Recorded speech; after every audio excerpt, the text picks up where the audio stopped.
الله الرحمن الرحیم. ګرانو ملګرو، تاسو دپاره د اردو ژبې زده کولو ولا موږ درسونه شروع کوو چې کومو کسانو ته اردو وغیره نه ورځي یا ورځي خو ډېره کمه ورځي، نو موږ به اوله نه داسې کوو چې د اردو ژبې ولا کوم ذخیرې الفاظ دي که نه یوازې الفاظ هغه به اول زده کوو.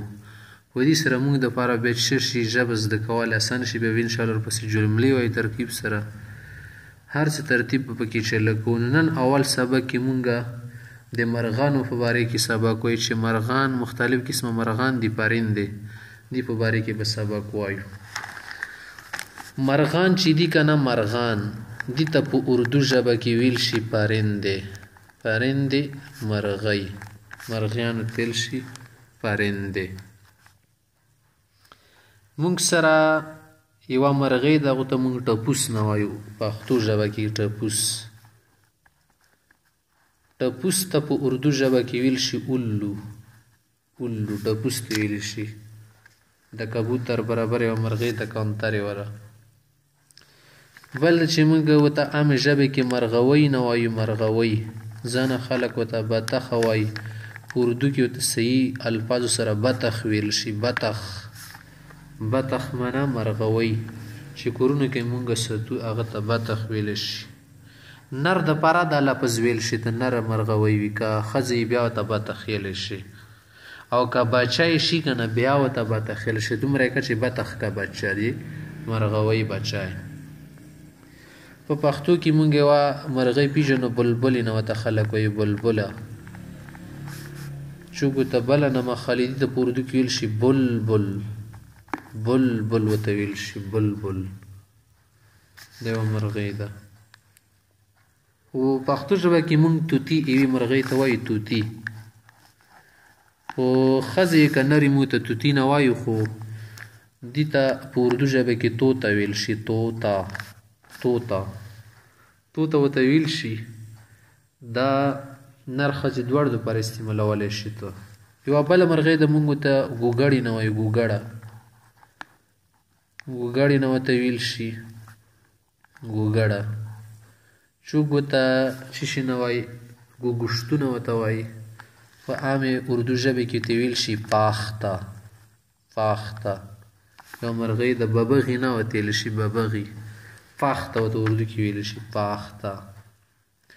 کانتره، کانتره زمونږ په کورونو کې وي او مشهوره مرغۍ ده. دې ته په اردو ژبه کې ویل شي کبوتر.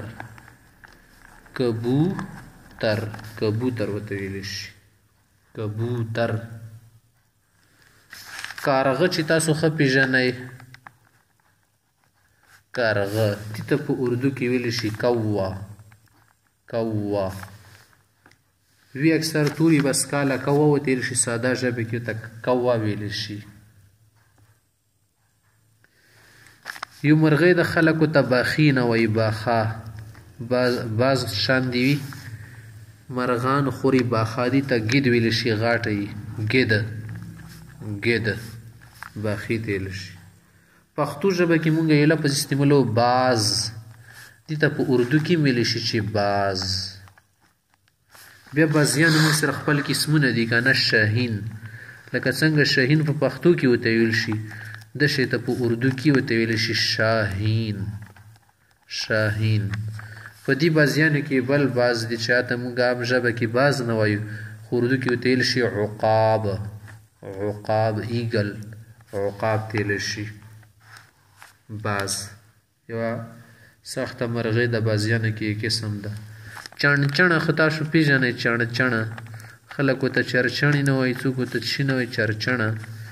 دې ته په اردو ژبې کې ویل شي چړیا. چړیا، چړیا معنا چرچڼه. چرګه چې موږ ورته دا د مرغیو قسم راځي، خو کورنۍ چرګه مرغه د دې ته ویل شي په اردو کې مرغي. مرغي که نر وي که نه چرګ، چې موږ ورته بانګ هم وایو، بانګ، چرګ. دې ته ویل شي مرغه. مرغه ورته وایي که مرغ ورته وایي، دواړه د مرزۍ ده. چې کم لفظ ته وایي دواړه صحیح دي، څه مسله نه کوي، دواړه لفظونه ښه دي ویلی شي وله. او په دنیا کې چمره چې مرغي دي د دو بچیان دي که نه، یا د چرګې بچی شو، دي ته چوز نه ویل شي، چیچک.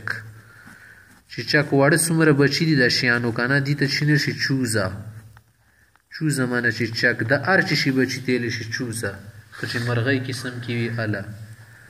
موږ سره یوه بله مرغۍ د مشهوره تاسو پیژنئ طاووس نه خلکو ته وایي چوکو ته سیمرغ نه وایي په اردو کې ورته ته سیمرغ ویل شي سیمرغ پرسۍ کې مو تیر شي پښتو کې ځنه خلک وایي خو دې ته په اردو کې یو بل لفظ ویل شي مور مور مور دا چې د نر طاووس ویل شي که بیا ښځه شي که نه بیا ورته ویلی شي مورني مورني ښځه طاووس مرغۍ هغې ته بیا ته دا لفظ استعمالولی شي.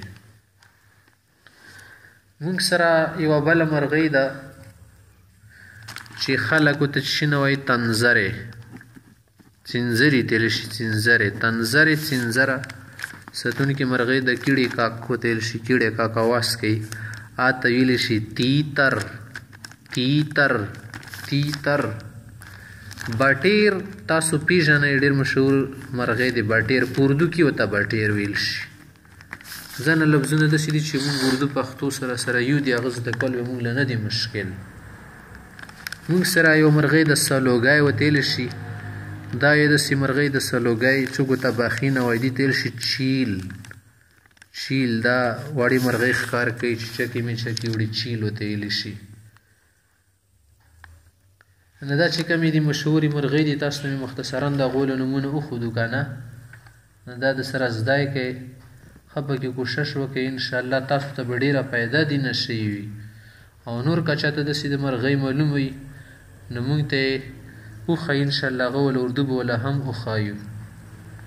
یو مرغۍ راسره وړه غونې پاتې شوي د خلکو ته چتي نه وایي چتي چمبړتي نو هغه ته په اردو کې پیت دي ویل شي پیت دي پیت دي پیت دي معنی چت دي.